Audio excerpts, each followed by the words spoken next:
मीरा भाईंदर शहरामध्ये कचरा संकलन करण्यासाठी 70,000 रुपये प्रतिनग किमतीचे 500 डबे खरेदी करण्याचा निर्णय महापालिकेने घेतलेला आहे आणि याशिवाय 9.5 लाख रुपये प्रतिनग किमतीचे 21 स्वयंचलित डबे सुद्धा घेतले जातील। एकूण 3,889 डब्यांच्या खरेदीसाठी 19 कोटी रुपयांचा खर्च होणार आहे। महापालिकेने याला नुकतीच मंजुरी सुद्धा दिली आहे। शहरातील स्वच्छता राखण्यासाठी महापालिकेने विविध ठिकाणी कचरा कुंड्या उभारलेल्या आहेत। तसंच गृहसंकुलातून कचरा गोळा करण्यासाठी आणि सार्वजनिक ठिकाणी मोठ्या क्षमतेचे कचऱ्याचे डबे बसवले जात आहेत। मीरा भाईंदर महापालिका कचऱ्याच्या 3,889 डब्यांसाठी 19 कोटी रुपये खर्च करणार आहे। एका डब्याची किंमत 70,000 रुपये इतकी आहे। महापालिकेने या संदर्भात मंजुरी सुद्धा दिलेली आहे।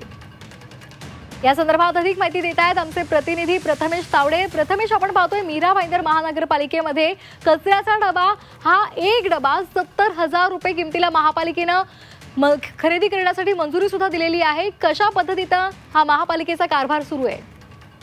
नक्कीच हा जो कचऱ्याचा डबा आहे हा 70,000 रुपयाला नाही तर सोन्याच्या दरामध्ये मीरा भाईंदर पालिका खरेदी करते असंच आपण म्हणू शकतो, कारण एका डब्याची किंमत 70,000 रुपये इतकी आहे। तर स्वयंचलित जे काही डबे आहेत त्यांची किंमत देखील 3,879 डबे खरेदी करणार आहेत। असे 9.5 लाख रुपयाचे जे डबे आहेत हे स्वयंचलित असणार आहे। त्यामुळे मीरा भाईंदर पालिका नक्की कचऱ्यांच्या डब्यांवरती काय इतका खर्च करते? खरं तर हे डबे सोन्याच्या किमतीत आहेत।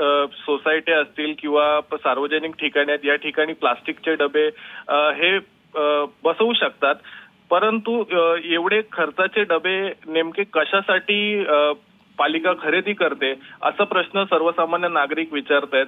खरं तर हे कॉन्ट्रॅक्ट आहे हे एका कंपनीला देण्यात आलेले आहे आणि मीरा भाईंदर पालिका आयुक्तांनी देखील त्याला मंजुरी दिलेली आहे।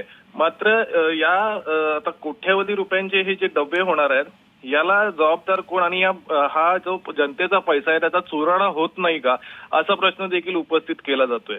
अगदी धन्यवाद प्रथमेश दिलेल्या सविस्तर माहितीसाठी।